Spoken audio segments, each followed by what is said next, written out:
right, you ready, spaghetti? Oh, no, but I'm going to do this anyway. At least I'm going to try. So, fun fact, it's my turn to do a story this week, and I'm sick. Yep.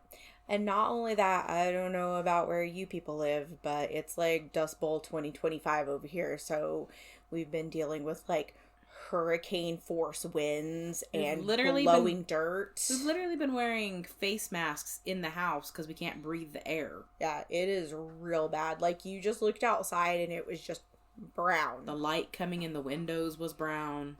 The highways were closed, pile-ups on the highway because people couldn't see. It's been real ugly. So we also are like a little coughy because of that. Like, we've been breathing dirt all day and really all week. And it's definitely not helping the fact that I'm sick. So absolutely not. I have a spooky story to tell you. Do you? Yeah. Well, I had a dream last night. I don't know if it was this morning or last night, but so we had moved to this new house, and it was like up on top of a mountain, I guess, because the road that we had to take to get to it was like a 1-lane dirt road on like a cliffside with like no guardrail on the other side, and it was like super scary to drive to the house. Mm-hmm. And like when we got there, the vibe very much was like this was the first time we were going to the house. Right. But also once we got inside, like all of our stuff was there, and like the dog was there because Rosie was there, and we still had to let her out like the side door like we do at our current house. Mm-hmm. And you and Bear were like in the room or something, and I heard you say, "Hey, can you help me in here?" Like coming from like the kitchen area. But then I walked into the bedroom and you and Bear were in there laughing, and so it was like a haunted house because mm-hmm. it was like your voice but calling to me from another room. Yeah. And like literally the whole rest of the dream was me telling people about that. Fun fact, I'm also a ghost. That's right, Faren's a ghost. All right. Well, you ready? I guess as ready as I'm gonna get. We've been playing Animal Crossing the entire week, and that's right, we've made really adult choices for spring break. Yes. And we drove 4 hours to go to Buc-ee's and eat tacos. Yeah, we make great choices. So we're gonna do a story. I don't know if we've done a proper disappearance story yet, but that's what we're doing today. I don't know if we have or not. I don't think so. I don't think so either, but that's what we're doing today. That's part of why I picked it, because I don't think we've done disappearance yet. Fun fact, that's what I was going to do next week. Okay.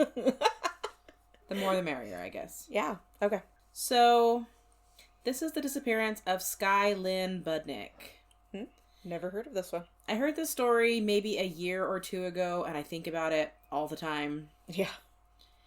Maybe not as much as some other cases, but it's definitely one that I do find myself thinking back to often. Yeah, it doesn't just come up in your brain every day like Brandon Swanson does for me. No. Yeah, okay. It's not like a Brandon Swanson, Bryce Loves Pizza,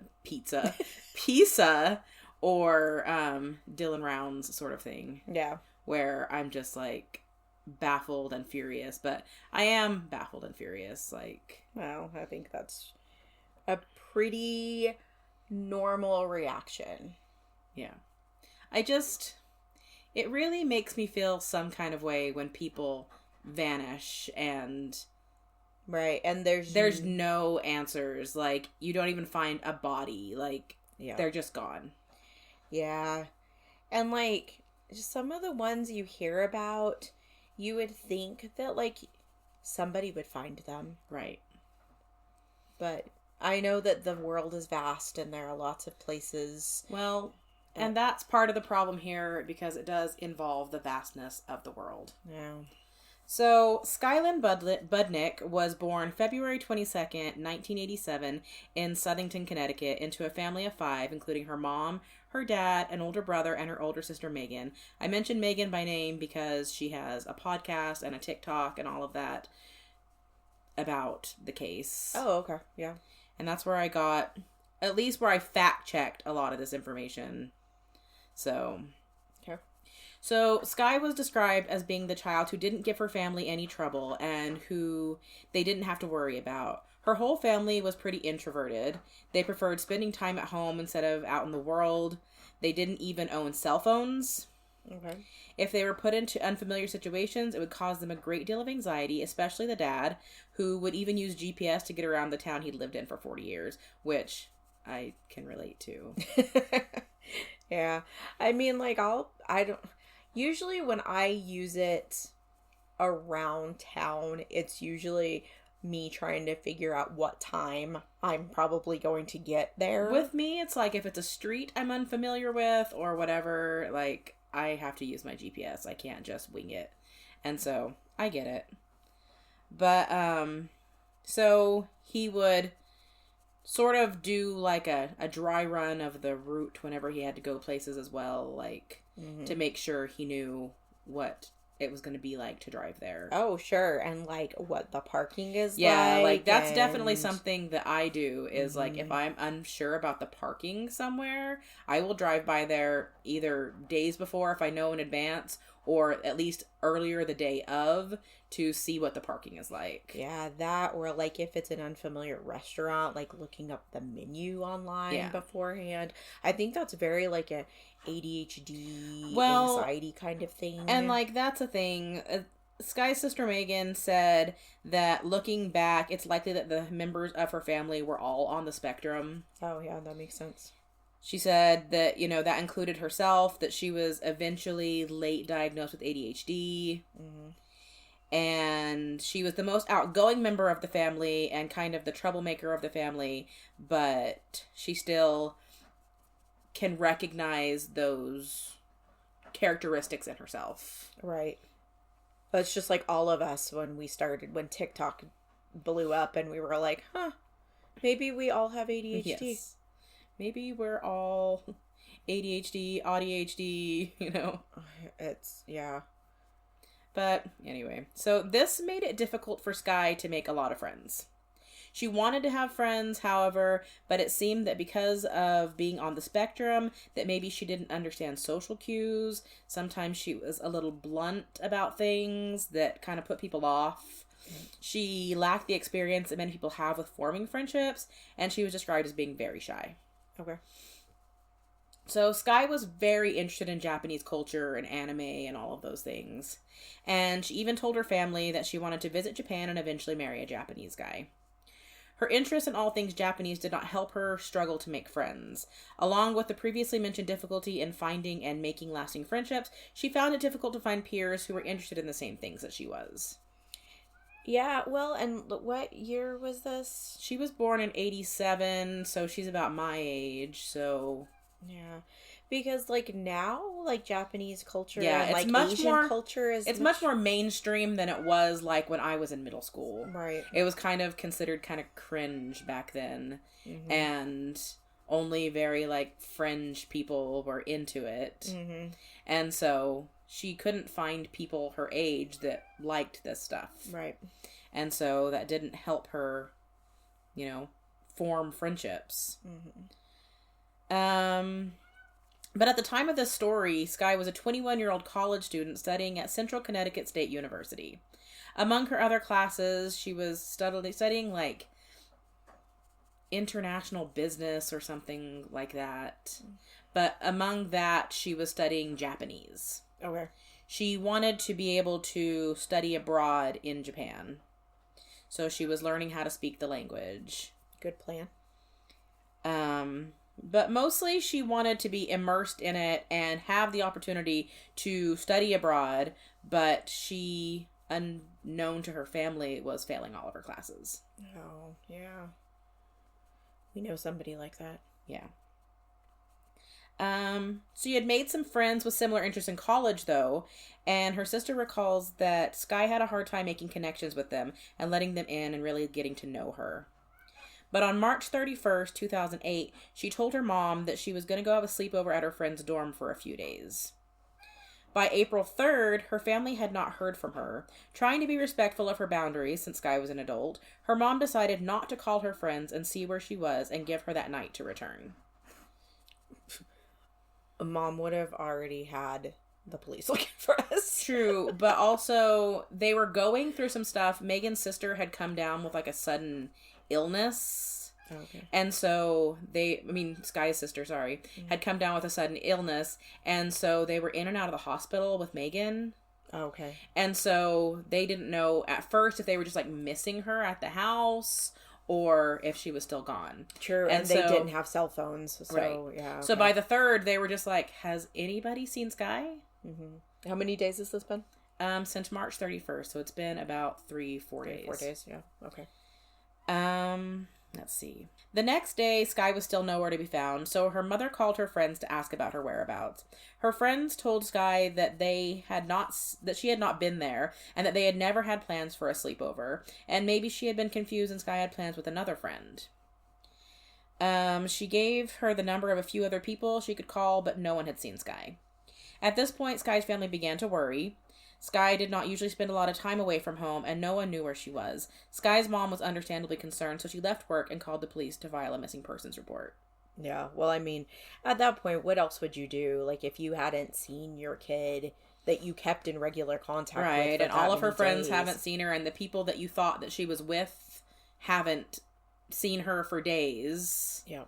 And didn't have plans with her like she said that she did, and... Because even if it's a rebellion thing, like, I'm an adult and I don't need to check in with my mom every day or whatever, usually your friends hear from you. But it was very, like, uncharacteristic of Skye to be, like, rebellious. Right. She was always the child that they didn't have problems with. Right. And she was just very shy and introverted, and so it was very, like, uncharacteristic of her. Mm-hmm. So when the police arrived, the family tried to explain that this was something out of character for Skye, but they were not taken very seriously. The cops thought that since Skye was an adult, she was allowed to disappear without her family's consent or knowledge. The family tried to explain that maturity-wise, Skye was more like a 15 or 16-year-old, despite being in her 20s. Well, and just besides that, it's just so infuriating whenever that happens. Right. Because it's like, you have all of these people that are a part of this person's life that are telling you, this is not like them. Yeah. If it was like, it's not a cookie-cutter situation. Like, there's different circumstances for every person that goes missing. Like, yes, some people may have gone missing on purpose, mm-hmm. and that's technically okay. But if their family is telling you, hey, she would never do this, mm-hmm. you can't just be like, well, she's an adult, so she probably just did. And even if even if the family's lying to the police, like, what would it hurt to just check? Just make sure they're okay. Like, go kind of try to figure out where they are. Just make sure they're safe. So, like a welfare check kind of a thing, you know, right. if nothing else. Right. But there's no way to do a welfare check on her at this point because mm-hmm. nobody knows where she is. Right. So after the first time the cops visited, Skye's brother remembered that she had used his computer several times to check her email, so he went to see if he could access it. Upon opening up the account, they discovered that she had bought a one-way ticket to Japan for the 1st of April that no one knew about. Oh. Okay. After finding this, they called the police again, who this time took the case a little more seriously. They told the cops that she would not know how to travel like this on her own.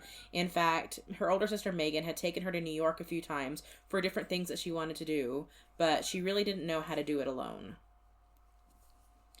And so her sister took her to, like, concerts and things like that, and, like, to meet up with friends in New York, because Skye had no idea how to do those things on her own, and she was so introverted that she wouldn't do those things on her own. Right.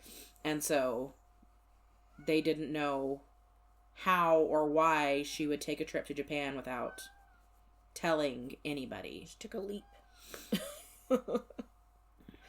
But also, maybe she felt like everybody felt like she couldn't do it. You know what I mean? Like, yeah. like, I can do this, and I'm gonna do this, and people are gonna tell me that I can't do this, or that I shouldn't do it, but I'm, like, maybe it's easier to do it without somebody, like, having other people give you those, like, doubts. Right. So, also in her email, they found an unsent, unfinished email to a friend. In one source, it said that it was a friend she had a falling out with, but her sister said it was her friend that she would see every single day who lived in the neighborhood. And it was essentially saying, goodbye, I'm starting over. Okay. And there was another mention that either in this email or in another unsent email, I was kind of confused at this, that she was mentioning giving away some of her possessions to her friends and telling them, like, where they could find them. Okay. Her family says that it wasn't quite a suicide note, but more like, just goodbye. Yeah, because I think you hear that a lot with, like, suicide, that, they suddenly start giving away their possessions, or, And these were, like, her prized possessions, like her Japanese stuff. Right. But they also said that they found in, like, some Facebook messages, because that's pretty much what she used since she didn't have a cell phone. Yeah. That she had also been trying to sell a lot of her stuff. And she told her friends it was because she was broke and her parents were going to start making her pay tuition, which wasn't true. Mm-hmm. But people speculate now that it was probably to save money to go to Japan. Right. But yeah, so they said that it wasn't quite a suicide note, but some speculate that it was just about her starting a new life. But no matter the case, it was never sent. She had also asked her mom to bake her favorite cupcakes. When her sister found it weird and questioned why she didn't just make them herself because she was 21, she said that she just wanted her mother to bake them for her one more time. Yeah.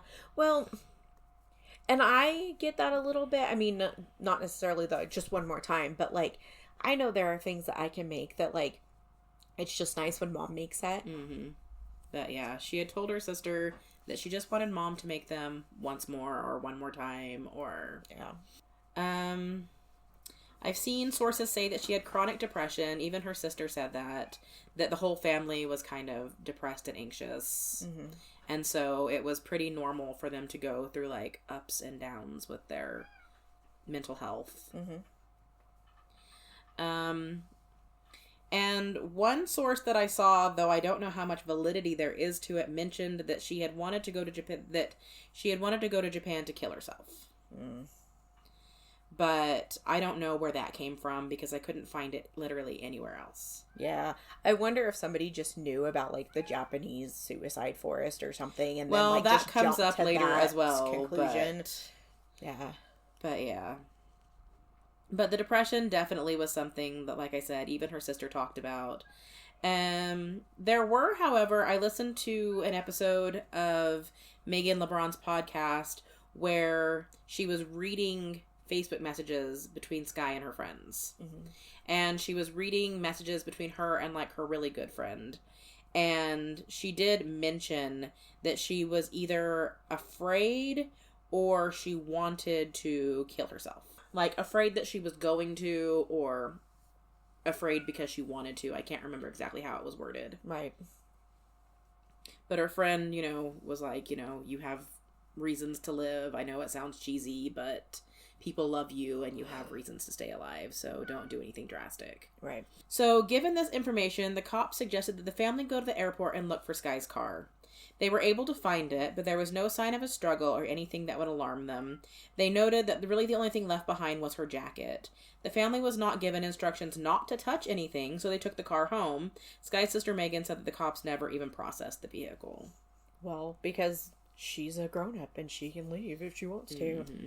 So soon after, the police were able to confirm by speaking with the airport that Skye did in fact leave for Japan on April 1st, landing first in Tokyo and then to Sapporo. After learning all of this, Skye's family went through her belongings and found that basically nothing was missing, not even her clothing. So she went with nothing? Like, she just... She took her laptop, her Nintendo DS, and her debit card. What year did she disappear? 2008. In 2008... Sorry, we're sitting on my bed recording today, so maybe you'll hear my squeakies. Couldn't they have checked, like, security footage in the airport? They did see security footage where she was seen at the airport. Mm-hmm. I don't know if they ever found any security footage of her in Japan, but they did confirm that she made it to Japan. Because, like, this is post September 11th, which means that, like, there's security everywhere. Yeah. And so you would think that, like, they would be able to see, did she check baggage? Like, like, have eyes on her throughout the entire airport? Right. So, during a transfer in Washington, D.C., she used her card to withdraw $800, leaving another $800 in her account. No one is sure why she left the other money in her account, other than maybe she wasn't aware that she couldn't use her debit card in Japan. True. Maybe she just, thought that she'd be able to access it later. Or maybe she thought that at some point she was going to come home. Yeah. But, I mean, $800 isn't really enough to survive in Japan for X amount of time. True, but also if, like, her mentality wasn't completely, like, mature and adult, she may not have thought about that. Yeah. I was watching a TikTok earlier that was, like, this finance guy where he, like, it's, I don't know if it's a podcast or what, but he has, like, guests on the show and he, like, goes through their finances and stuff. And there was this one girl that he was like, how much do you think that you would need to survive on in a year or whatever? And she was like, I don't know, like maybe 30,000. And he was just like, that's nothing now. Yeah. Like, so maybe she just wasn't thinking that way, like, Yeah. So one speculation as to why she took nothing with her was because she was meeting someone in Japan who either already had things for her or assured her they could help her to get those things. Okay. But again, it's just speculation. They have no evidence that she met up with anybody. They also think it's weird that, and I learned this just on a podcast today, that she bought a one-way ticket to Japan because usually Japan makes you have a round-trip ticket unless you have a visa or that somebody can, like, vouch for you. Okay. It's also weird, though, that they were able to access her email and she didn't have a cell phone and her Facebook or whatever, and they didn't find any messages to anybody. Mm-hmm. So maybe she had a cell phone that nobody knew about or something. I don't know. But they also said that her cell phone wouldn't have worked in Japan. That when the family went to Japan, their laptops and stuff weren't really able to work on the internet there, and I just mean even just like making the plans to go there. Mm-hmm. Yeah. I don't know. Unless she used her laptop to, and some other website that they didn't have access to on the brother's computer. Mm-hmm. And I guess like a chat room or something. I was trying to think of what even would have been accessible in 2008. Right. Her family didn't think that there was any way that she could have pulled this off alone given her lack of experience. I know that even for me at my big age that I would struggle to do this without help. Yeah. I have no experience booking tickets for myself or traveling alone, and especially not overseas. And that was obviously the case for Skye as well. She hadn't really been out of Connecticut by herself. They went to like Disneyland or Disney World or something on a family vacation like years prior to this. Mm-hmm. But apart from that, like, she definitely had no experience going places like this on her own. The police told the family that the case was out of their hands at this point since Skye had made it to Japan. They were told that they would have to physically come to Japan in order to file a missing persons report. Megan and their mother decided that they would be the ones to go. Their mother did not have a passport, so they had to get one expedited. Skye did, however, have a passport because she got it in hopes of going to study abroad. And Megan had one as well. Okay. They were able to get the passport in about 5 days and then traveled to Japan on the 10th of April. At this point, Skye had been gone for 10 days. They were greeted by the ambassador, who listened to their story and attempted to help them out. In fact, the ambassador escorted them to their hotel. They decided to just look out in the general public for Skye, who would stand out against the Japanese population. She was like 5'8" and blonde. And oh, right. So she definitely would have stood out. Like, she would have been easy to spot in a sea of Japanese people. So the town that she flew to from, Tokyo? Yeah. Is that, like, a large city? No, it's like a mid-sized city, and it's not really known for, like, tourism. Yeah. Because I was thinking, like, in Tokyo, oh my god, there's so many people. Well, and that's what... But also, the family gets to the point later in the story where they're just like, Tokyo is the embodiment of, like, everything that she loved about Japanese culture. Mm-hmm. So, like, why did she go to Sapporo instead of Tokyo? Yeah. Because maybe there was somebody there. Exactly. Yeah. Because, like, just thinking about, like, if she had just landed in Tokyo and then her family was like, we're just going to look out the window and see if we see her, or, like, walk around. Mm-hmm. That would be like going to New York City and being, like, Right. There's, like, such a small chance that you'd ever see right. the person that you're looking for.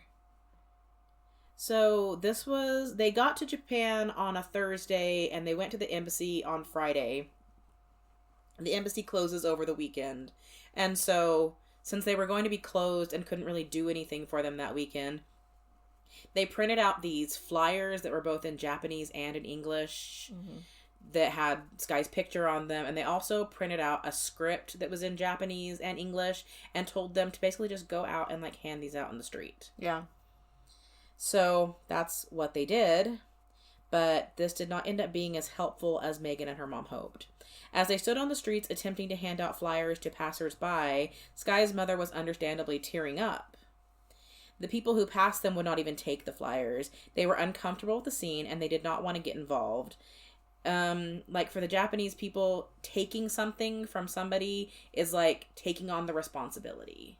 Oh, okay. And they had no way to communicate this with the family, and the family couldn't communicate with them. Right. And so they didn't understand why the people wouldn't take the flyers. Mm-hmm. But basically the people did not want the responsibility of taking these flyers. Okay. That would be so frustrating. Yeah, they felt defeated and frustrated. Because I think, like, in our culture, you just, like, you want people to help you so much. Mm-hmm. And I'm sure, like, even if, like, a Japanese family's child went missing, they would want people to help them so much too. But, like, they're the also more cognizant of the culture than we are. But, like, also just with the difference in the culture, there's probably a different way to go about it in Japan. Where we're, like, very, like, in your face, like, flyers everywhere and, like, rallies and people searching and doing all of the things that they do when people go missing. Mm-hmm. So they decided to visit a nearby McDonald's because it reminded them of home, and they hoped perhaps more people would be there that spoke English. However, this just led them to being shouted at by strangers and being kicked out of the restaurant. Oh. After being unsuccessful, they quit their attempts and they returned to their hotel. That would be so frustrating. Yeah. So Megan had been doing some freelance work for MTV. She was on, like, a political street team type thing for MTV. Okay. And she decided to get a hold of one of the producers and see if they could put her in touch with some media contacts in Japan. Yeah. She didn't really know what else to do at this point, and so she was like, I'm in contact with MTV. Right. Maybe MTV has contacts in Japan. Maybe we can, spread the word better than we are out here in the streets trying to hand out flyers to unreceptive people. Right, because they're probably just like, oh, these pushy Americans. Mm-hmm. Yeah. So her producer told her that they could make this happen, but that the best way to get any attention and traction would be to travel to Tokyo. So once they did this, they were shocked by what they saw. This place had everything that Skye loved, like I said earlier, and so they couldn't figure out why Skye would travel to Sapporo instead of Tokyo. Being there, however, her family felt more connected to Skye. The next day, they were able to hold a press conference. Once the media was set up, they were brought to the conference room that the hotel had let them use for free. They were shocked and overcome with emotion to see that there was not a single empty seat when they expected only a couple of members of the media to show up. The journalists treated them with care and respect. None of them asked questions that were rude or put blame on Skye or the family. They wanted to know all about what was going on and all about Skye. They wanted to convey urgency to find her and get people interested in the case.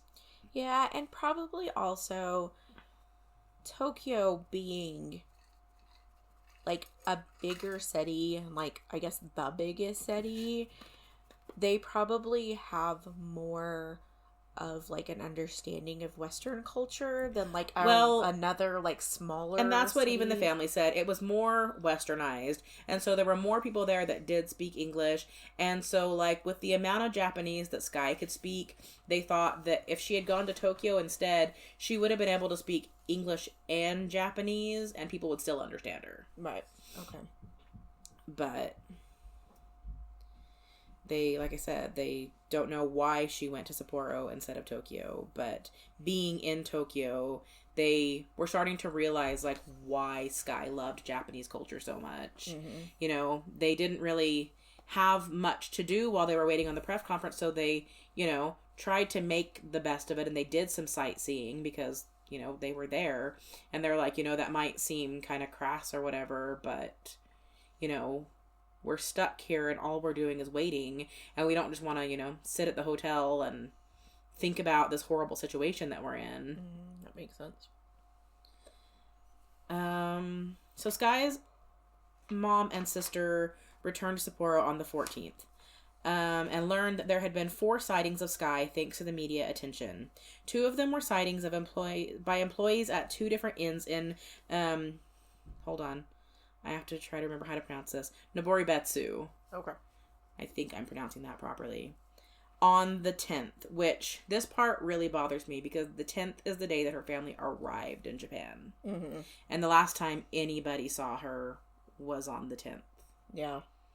And so she was there when they were coming to Japan. Right. But they had no way of knowing. They had no way of knowing that. They didn't find out for days that that was the day that somebody saw her. And who knows where she went from there. Well, they said that Noboribetsu is about 2 hours from Sapporo. Oh, okay. So that's a town. Yes. Okay. And so she had stayed at 2 different inns when she went to Noboribetsu. And they remembered her checking out and being very pleasant and happy and telling them that she was headed back to Sapporo. The 3rd report was a man who helped her at a train ticket kiosk. He said that Skye was crying at the time and needed help figuring out what ticket to buy. He was not Japanese. The sister said she couldn't remember if he was Austrian or Australian, but that he remembered seeing Skye and helping her at the ticket kiosk. Mm-hmm. And that the last sighting was from a taxi driver that had driven her somewhere, but they don't know where. But that was all the information that they got off of that lead. So frustrating. So several people have asked Megan if Skye was headed to Aokigahara, which is the famous suicide forest near Mount Fuji. So I'm sorry, I need to go backwards a second. Okay. The man who was helping her figure out the train ticket. Mm-hmm. Where was she going? Does he remember? He doesn't. Oh, okay. Okay. And that was in the other town, or like the Noboribetsu. I assume so. Okay. But I don't know that he knew where she was going or remembered where she was going. Okay. That was the only information that I've ever seen about that lead, was that he helped her and she was crying. Mm-hmm. But no other information about it. Have you ever seen that post that goes around? I see it every once in a while that says, if you're ever having a bad day, just remember that the Austrian airport has a desk for people who thought they were flying to Australia. Yes. But yeah, Megan said she couldn't remember if it was Austria or Australia, but that he wasn't Japanese. Okay. But anyway, so people have asked her if Skye went to that famous suicide forest. Mm-hmm. And they said that it's like 15 hours from Sapporo. Oh. And so they don't really think that she was headed there. Yeah, that would be a really long trip. Yeah. Especially for somebody not from the country. Right. And I think they said that you also have to, like, get on a boat and Oh. like if you're going from Sapporo that you have to like get on a boat and like a train or And that would be very overwhelming for somebody who like was just so used to staying in one area their entire life. So the leads became dead ends, and the family members soon left Japan with nothing. Because despite their pain and grief and unanswered questions, they still had jobs and lives and limited resources. Yeah. So it's thought that Skye possibly tried to take this trip to Japan a year earlier. Someone called the house from the airline saying that Skye had missed her flight. Her mother was the one that answered the phone, and she asked Skye about this, and Skye said that she had been researching tickets for a friend and must have accidentally purchased one. It's not a very it's not a very believable story. Well, apparently they believed her. But I also accidentally bought something on my game earlier, so Yes. who knows? So, to this day, 17 years later this April, there have been no leads in Skye's case, other than the 4 that I mentioned before. Yeah. Some speculations are that Skye met someone in Japan and found herself in some trouble, that someone possibly took her life, perhaps even whoever she may have met there, that she possibly took her own life, and she also could have been trafficked. It's very possible. But there are just no answers. Yeah, and man, and because she was tall and blonde, you know, in an Asian country, that probably would have been a really easy, like, or like something that you would have wanted, like as a bad guy wanted to Right. traffic her, or she just got tricked. Yeah.